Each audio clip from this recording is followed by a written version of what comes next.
Isolation par Bex Chan, chapitre 1, Refuge. Souvent, les gens disent que dans les moments de trouble, on apprend à apprécier les petites choses. Les notions poétiques et fantaisistes telles que le soleil couchant, le doux chant des oiseaux et les couleurs variées des fleurs délicates. Eh bien, Hermione pouvait bien affirmer que tout cela n'était que mensonge. Mensonge, mensonge, mensonge. Les couchers de soleil étaient à peu près les mêmes tous les jours. Le couinement des oiseaux était très ennuyeux et lui donnait mal à la tête, et elle se fichait clairement de la teinte et des nuances de couleur des fleurs. De toute façon, elles avaient toutes disparu. Elles étaient toutes devenues fanées et fripées, surtout à l'approche de l'hiver qui étouffait la vie aux alentours. Non, quand les temps sont durs, et ils l'étaient, on oublie à peu près tout le reste. Tout était sans importance et déformé, obscurci par la gravité des ténèbres. Hermione avait remarqué que même ses cours étaient devenus insensés, et le pire était que tout le monde semblait ressentir la même chose. Tous les étudiants de Poudlard sombraient dans la mélancolie. Tous, du moins, ceux qui avaient été autorisés à revenir. Lorsqu'elle était revenue, il n'y avait plus qu'un quart du nombre habituel d'élèves et tous avaient peur, se déplaçant dans les couloirs vides en chuchotant, le visage sombre. Mais les cours étaient toujours maintenus, de même que les matchs de Quidditch et d'autres événements, même s'il était flagrant que la plupart des élèves avaient perdu la volonté de rivaliser, de socialiser et même d'apprendre. McGonagall faisait de son mieux pour maintenir les choses en ordre, cohérentes et familières, mais cela s'avérait inutile. La pseudo-école qu'était Poudlard en ces temps n'était en réalité qu'un bouclier aux murs anciens, que les gens avaient un jour cru sécuriser. Mais bien sûr, tout cela n'était encore que mensonge. On était le 1er octobre, ce qui voulait dire qu'Hermione était de retour à l'école depuis seulement quelques semaines. Mais le temps lui semblait bien plus long. Cela voulait également dire que Dumbledore était décédé exactement 5 mois auparavant. Non, Poudlard n'était définitivement pas sécurisé et tout le monde le savait. Les mange-morts s'étaient introduits dans l'école, tout ça à cause de ce putain de Drago Malfoy. Et ensuite, Rogue avait tué l'homme le plus brillant qu'elle connaissait. Voldemort était de retour. En réalité, il était de retour depuis quelques années maintenant. Mais la malédiction de son retour devenait de plus en plus bruyante et menaçante de jour en jour. Elle était pétrifiée. Oui, Hermione Granger avait peur. Au diable les stéréotypes conformes aux couleurs de Gryffondor. Parfois, il était normal d'être effrayé. Le fait que ses 2 supposés meilleurs amis l'aient laissée ici toute seule n'arrangeait certainement pas les choses. Oui, Harry et Ron étaient en ce moment en train de sillonner tout le pays à la recherche des Horcruxes. Sans elle. Elle n'était pas vraiment sûre de comprendre la logique de ce raisonnement, mais cela avait été la suggestion de Lupin. Elle aimait ses amis, mais si elle voyait juste, Harry souffrait probablement de dépression nerveuse toutes les heures, et Ron devait sûrement trébucher sur ses propres pieds. Elle savait que cela n'avait pas été leur décision, mais elle ne pouvait pas empêcher une certaine rancœur d'envahir son cerveau. Au moins, ils s'entraidaient. Elle était restée ici pour aider McGonagall à transformer Poudlard en refuge, pour en faire un endroit sûr. Il y avait quelques membres de l'ordre, comme Seamus et Dean, et Ginny apportait également son aide avec le reste des professeurs. La plus jeune des Weasley était assez sympathique, mais elle n'était pas assez proche d'elle pour combler le manque que les garçons avaient laissé. La plupart du temps, Hermione se sentait atrocement seule. Elle avait été nommée préfète en chef, bien sûr, peut-être pour qu'elle puisse avoir sa propre chambre afin d'aider l'ordre dans ses plans. Ou bien c'était pour qu'elle puisse avoir une certaine liberté pour s'enfermer dans la bibliothèque pendant la nuit, avec l'espoir d'obtenir des informations utiles à la cause. Ou encore parce qu'elle était la célèbre meilleure amie de Harry Potter, et qu'elle était donc supposée fournir un symbole d'espoir pour les âmes misérables qui hantaient Poudlard. Quoi qu'il en soit, elle était contente de pouvoir apporter son aide, bien qu'elle eût préféré rester avec Ron et Harry.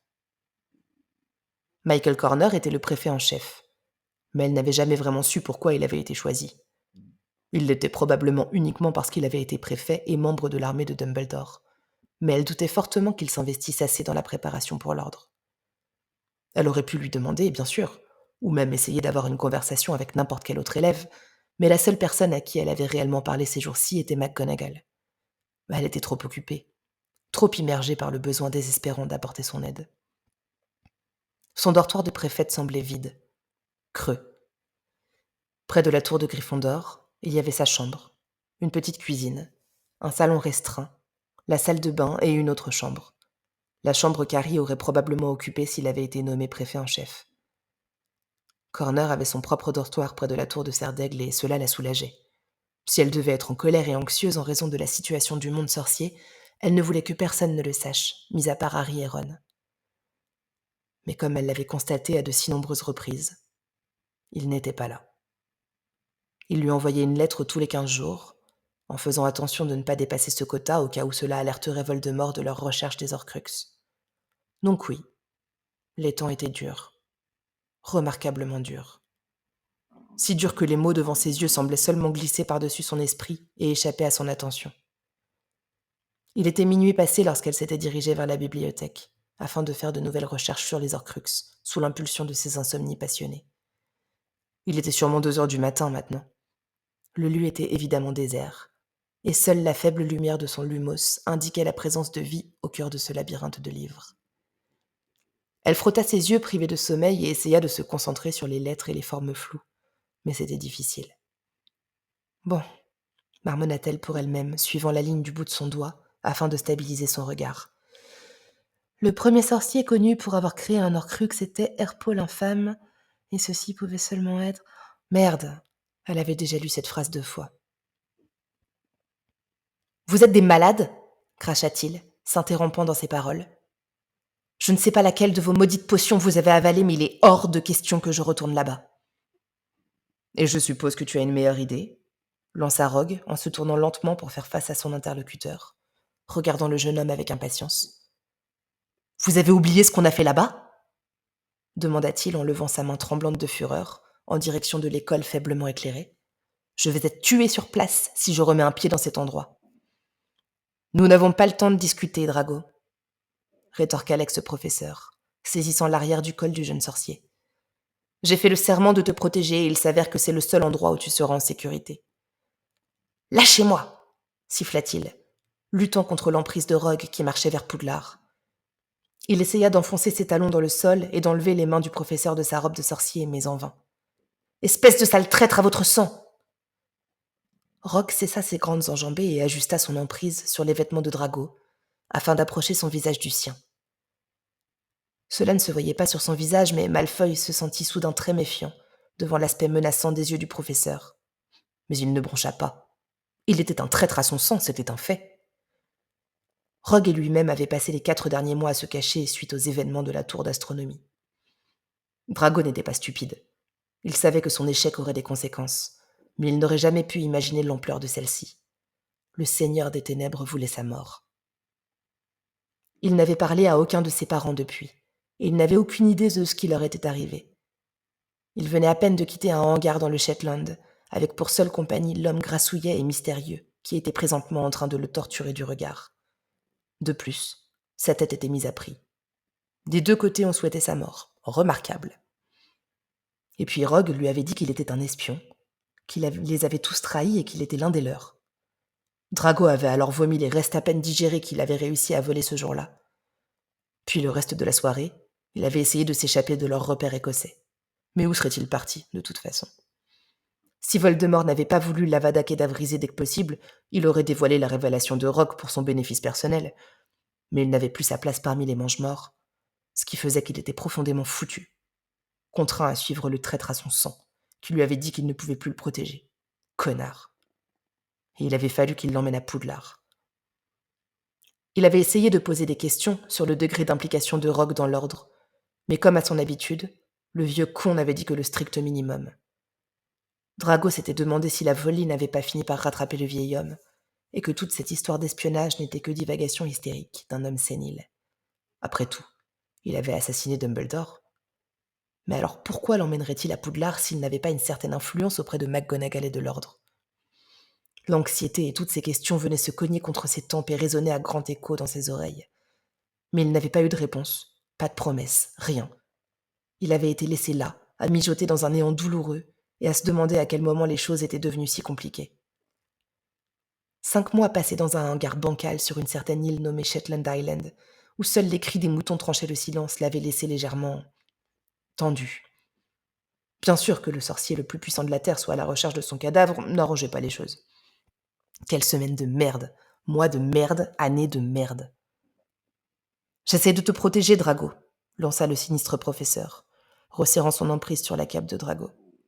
C'est le seul endroit où tu seras en sécurité.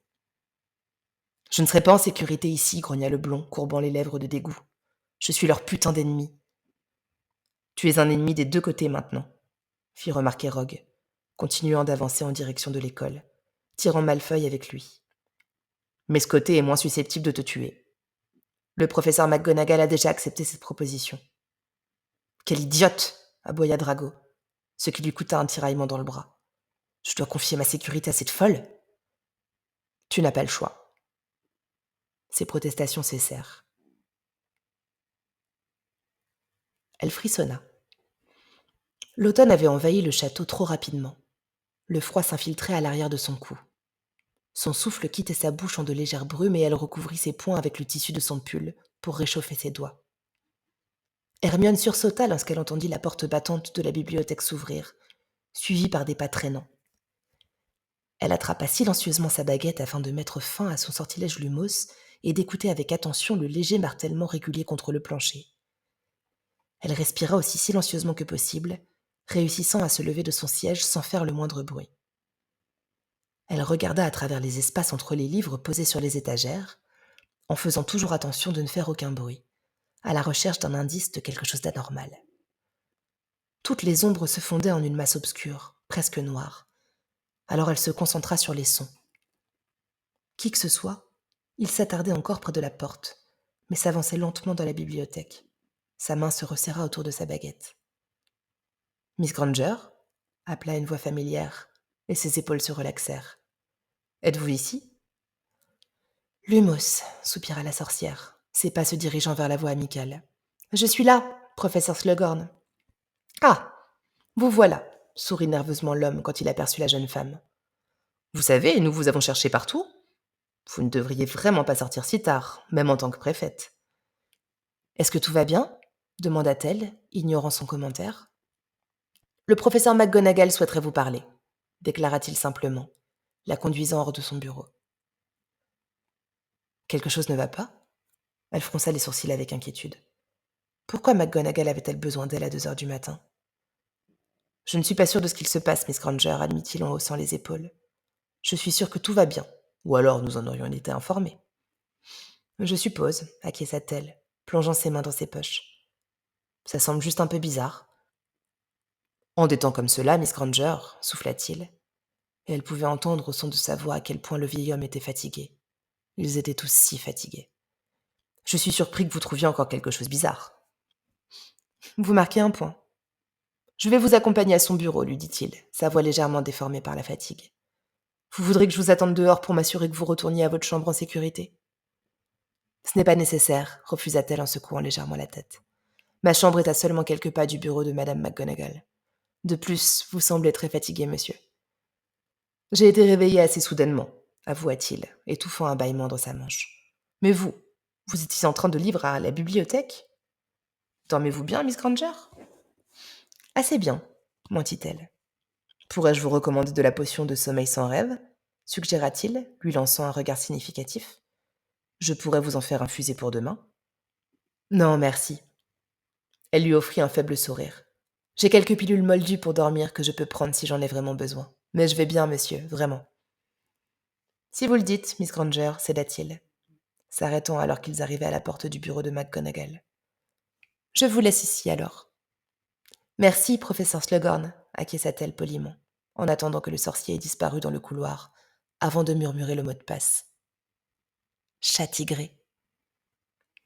Drago était assis dans un fauteuil surdimensionné, grinçant des dents et mâchonnant sa langue. Les 2 professeurs se chamaillaient en face de lui, et il devait faire preuve d'une grande maîtrise de soi afin de s'empêcher de leur crier dessus. Si McGonagall n'était pas en train de serrer sa baguette d'une manière défensive, il les aurait probablement ensorcelés depuis. Ou au moins, il aurait jeté quelques sortilèges de mutisme, afin de ne plus avoir à supporter leur vacarme. « J'ai accepté de vous rencontrer, Séverus », lança durement la sorcière. « Il ne me semble pas avoir fait la promesse de le laisser rester ici. »« Il n'y a aucun autre endroit, » déclara calmement Rogue, posant son regard sur Drago un instant. « Si le Seigneur des Ténèbres le trouve, alors il le tuera, Minerva. »« Et vous voulez que je mette le reste de mes élèves en danger ?» rétorqua-t-elle sèchement, son épais accent écossais rappelant à Drago son séjour dans le Nord, toujours à se cacher. Vous essayez de protéger les autres élèves, lança le professeur d'un ton maussade. Mais il en a bien plus besoin que quiconque. Ce garçon est la raison pour laquelle ce lieu a été attaqué, cria-t-elle, pointant un doigt accusateur sur lui. Ce garçon est un enfant, l'interrompit Rogue, ignorant le grognement offensé de l'adolescent silencieux. Il a été induit en erreur, Minerva. Drago leva brusquement les yeux à ces mots, et il scruta l'homme en qui il avait eu une fois confiance, avec scepticisme. C'était étrange et rabaissant d'être défendu par quelqu'un qu'il méprisait dorénavant. Il savait ce qu'il faisait, répliqua la directrice silencieusement. Son ton de conservatrice en place. Et s'il n'avait pas été sot, les choses auraient été différentes. Et le Seigneur des Ténèbres serait encore une menace, déduit Rogue avec attention. Vous savez qu'Albus ne vous avisait même pas d'essayer de me corrompre avec sa mémoire, avertit-elle, sa voix montant d'un ton, attaquant ses propres oreilles. Ne vous avisez pas, Sévrus. Vous savez que j'ai raison, rétorqua-t-il férocement. Vous savez très bien à quel point il était déterminé à s'assurer que Drago ne suive pas ce chemin. Malfoy sentit sa mâchoire se desserrer. Des questions inévitables inondèrent son cerveau trop rapidement. Le vieux fou s'était pris d'intérêt pour lui. Il avait voulu le tenir éloigné du côté obscur, et Rogue savait cela. Encore un peu plus de secret, plus d'éclat dans son cerveau. Mais c'est quoi ce... Je t'ai prévenu de garder le silence, fit la voix traînante de Rogue sans même jeter un regard à Drago. Minerva, vous savez qu'Albus lui aurait permis de rester. Eh bien, elle soupira en massant son front ridé. La bienveillance d'Albus a sûrement causé sa chute, de même que son désir de voir le bien en chacun de nous. Rogue acquiesça faiblement. Quoi qu'il en soit, marmonna-t-il silencieusement, je n'ai plus beaucoup de temps. Il a besoin d'un endroit éloigné du Seigneur des Ténèbres. Les lèvres de la sorcière se tendirent et elle posa les yeux sur le plus jeune sorcier de la pièce. Drago essaya de maintenir le contact visuel mais se trouva à regarder ses genoux, ses paupières alourdies par la fatigue. Il n'avait pas pu goûter à une réelle nuit de sommeil depuis le 1er juin, 4 jours avant son 17e anniversaire. Peut-être était-ce en raison du froid qui se glissait entre les fissures de la raberie, ou de la douloureuse sensation de faim dont il avait souffert depuis 5 mois, ou alors étaient-ce même les restes fragiles de sa conscience. Le sommeil était un luxe oublié, comme l'était un repas décent, et un lit, et une douche, et de la chaleur. Très bien, murmura finalement McGonagall, tenant sa tête un peu plus haut qu'habituellement, alors qu'elle parlait. Il restera, mais j'ai mes conditions, monsieur Malfoy. Et si l'une d'entre elles n'est pas respectée, vous vous débrouillerez seul.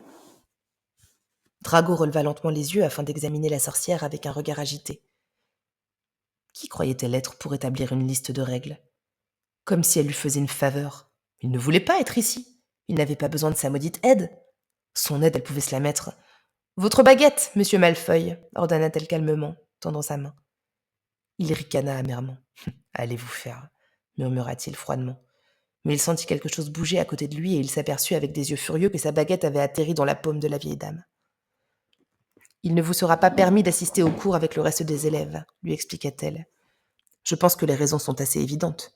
Personne ne devra vous voir, et de toute façon, je suis sûre que vous ne seriez pas bien accueillis par les autres étudiants. » Il roula des yeux.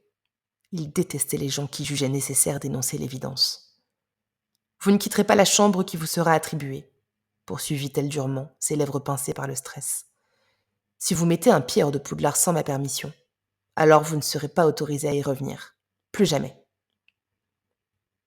Drago se frotta le menton et posa son regard sur Rogue, qui le regardait avec son habituelle œillade impatiente. Il voulait leur dire d'aller se faire foutre, de se mêler de leurs propres affaires, mais il savait que cette offre n'était pas optionnelle. Il se répéta encore une fois qu'il n'avait nulle part où aller. Alors c'était ainsi. Encore un autre endroit qu'il ne pouvait pas quitter. Une autre prison drainant toute santé mentale. Ô Merlin, aidez-le à ne pas devenir fou. « Il restera ici ?» questionna Rogue, brisant le silence. « Avec vous ?»« J'ai bien trop de choses à faire pour jouer la baby-sitter, Sévrus, » expliqua la sorcière. « J'ai quelqu'un d'autre en tête qui pourra veiller sur lui. » Rogue fronça les sourcils. « Slughorn » essaya-t-il de deviner. « Un des professeurs ?»« Vous savez bien qu'ils n'ont pas le temps pour cela, » répondit-elle en arquant un sourcil.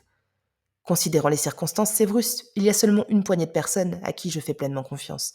Et si vous voulez que le séjour de monsieur Malfoy reste secret, alors il restera avec Miss Granger. » Les yeux de Drago doublèrent de volume et sa bouche devint sèche. La putain de Sandbourbe. Vous feriez mieux de surveiller votre langage, monsieur Malfoy, menaça-t-elle avec son intonation sévère. Je pense avoir été claire sur le fait que j'accepte de vous garder sous certaines conditions.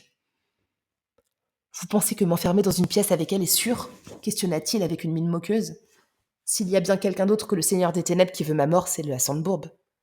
Vous allez arrêter d'utiliser ce mot, rétorqua la sorcière en levant son index. Je suis certaine que Miss Granger est capable de supporter cette situation avec maturité. Drago lâcha un rire dépourvu d'humour et secoua la tête. Vous êtes tombé sur la tête. Apparemment, concéda-t-elle. Mais si j'étais vous, je ne m'encouragerais pas à reconsidérer cet arrangement. Il plissa les yeux et se tourna vers Rogue avec une expression de dégoût.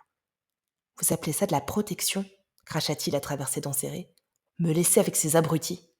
Assez, le coupa-t-il, fixant toujours McGonagall avec une expression curieuse. Êtes-vous sûr que Miss Granger est la plus sage option, Minerva? Elle est la seule option, déclara-t-elle résolue. Elle est la seule élève en qui j'ai pleinement confiance. Mais l'un des professeurs serait plus approprié. Les professeurs ont déjà assez de mal à surveiller les autres élèves, déclara la directrice avec impatience. Miss Granger est parfaitement compétente et il se trouve justement qu'une chambre est libre dans ces quartiers. C'est une blague, grogna Drago, froissant son nez avec dédain. Je refuse de rester avec cette... Je ne vais pas vous dire de vous taire une deuxième fois, souffla Rogue en lui tapant sèchement l'arrière de la tête. Vous suivrez les ordres, Malfoy, avertit sévèrement la sorcière. Nous ne vous offrirons notre aide qu'une seule fois, ou alors vous vous débrouillerez tout seul. Il sentait l'envie de refuser l'offre de la sorcière lui monter à la gorge, lui chatouiller les amygdales, mais il était tellement épuisé. Poudlard était tellement plus chaud que le hangar, et la chaleur était comme un sédatif. La chaise en velours l'absorbait, peu importe à quel point il essayait de l'ignorer. L'odeur de la nourriture traînait dans l'air et trahissait son estomac vide. Dois-je comprendre par ce silence que vous acceptez notre offre? Offre. Il souffla du nez. Ce n'était pas une offre qu'elle lui proposait. Tout le monde dans la pièce le savait. C'était un ultimatum. Rester avec l'ennemi ou risquer la mort. Mais la volonté de vivre surpassait sa fierté. Bien. Il les laisserait donc le nourrir et lui mettre un vieux toit au-dessus de la tête. Ses parents seraient bientôt à sa recherche. Son père saurait convaincre le Seigneur des Ténèbres d'oublier sa mésaventure. Peut-être.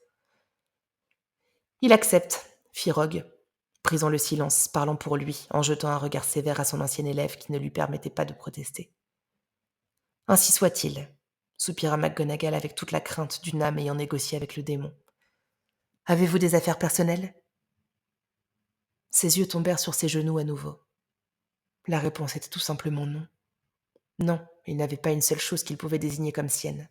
Seulement les vêtements récurés maintes et maintes fois à l'aide d'un récurvite qu'il portait depuis cette nuit, et un ensemble de robes de sorcier que Rogue lui avait donné.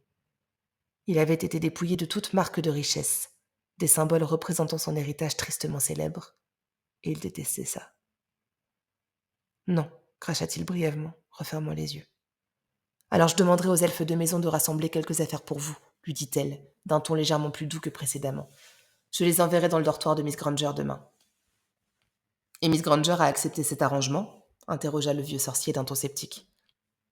Pas encore. Drago haussa ses sourcils blonds sur son front pâle. Pas encore. La vieille femme avait creusé sa tombe plus vite que Voldemort. Elle essayait de chasser son anxiété en laissant glisser le bout de ses doigts sur les vieilles briques, traînant les pieds sur le sol du couloir, son autre main serrant sa baguette qui émettait une douce lumière pour la guider. Elle avait compris pourquoi McGonagall l'avait convoquée à une heure pareille. Il n'y avait qu'une seule possibilité. Mauvaise nouvelle. Quelqu'un était mort, ou avait été blessé. Peut-être que les plans de Harry et Ron avaient été découverts. Peut-être que l'école était sous le coup d'une autre menace. Ou alors Voldemort avait trouvé le quartier général de l'ordre. Il y avait des centaines de possibilités et toutes étaient mauvaises. Elle se languissait de son optimisme. Elle aurait souhaité qu'il n'eût pas été volé par le sombre souvenir de la tour d'astronomie et l'absence de ses meilleurs amis. Ces tristes pensées disparurent lorsque la voix déformée de McGonagall résonna silencieusement dans le couloir. Et alors que les échos se calmaient, une autre voix se joignit à elle. Une voix d'homme. Elle resserra son emprise sur sa baguette et reprit sa marche. Le bruit sec de ses pas résonnant et modifiant l'acoustique. Elle n'arrivait pas à distinguer les mots précis et ignorait même s'il pouvait y avoir une troisième voix vibrant contre les murs. D'un mouvement de poignet, et murmurant le mot de passe encore une fois, La porte s'ouvrit en un claquement sourd. Ses yeux s'écarquillèrent lorsqu'elle se rendit compte de la scène. Rogue, ici, à Poudlard. Elle ne remarqua même pas Malfoy. Les 3 visages se retournèrent pour la regarder, mais elle n'en vit qu'un seul. Lui. L'homme qui avait tué le directeur le plus brillant qu'elle n'ait jamais connu. Elle se sentit bouillir de l'intérieur. « Vous » souffla-t-elle, apparaissant d'abord choquée avant que ses traits ne se durcissent en une expression de haine. Le bras avec lequel elle tenait sa baguette se tendit et ses yeux noisettes se plissèrent en 2 fentes dangereuses. « Impedimenta !» Il bloqua son attaque sans effort et cela l'enragea encore plus. La colère de la sorcière résonnait dans ses oreilles, étouffant la voix de McGonagall lui demandant de se calmer. Sa magie pétillait au bout de ses doigts, prête pour une revanche. Elle lança un stupéfixe, mais il le renvoya à l'instar de sa première attaque. Drago assista au duel silencieusement, d'un regard calculateur, se demandant pourquoi Rogue se donnait la peine d'y participer.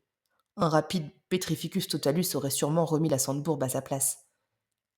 Elle ne l'avait pas remarqué, et n'avait pas une seule fois détaché ses yeux de l'autre sorcier. Il aurait été prêt à parier la fortune de sa famille que de se rendre compte de sa présence à ce moment ne calmerait sûrement pas la crise de nerfs qu'il a traversée à l'instant. Rogue fixa la fille calmement et lança un sort de désarmement dans sa direction, décidant qu'il était préférable de mettre fin à cela avant que tout ne dégénère. Il arqua un sourcil, impressionné lorsqu'il vit qu'il n'eut aucun effet et qu'elle jeta un autre sort qui lui fit perdre l'équilibre. Elle s'était entraînée. Quand avait-elle appris à lancer des charmes du bouclier informulé ? « Assez !» intervint McGonagall. Mais les yeux de la jeune sorcière bougèrent à peine en direction de la directrice. « Miss Granger, calmez-vous et laissez-moi vous expliquer. » Hermione ne réagit pas.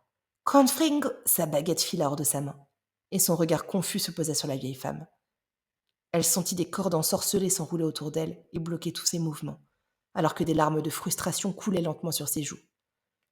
La vieille femme lui adressa un regard désolé avant de donner un bref mouvement à sa baguette.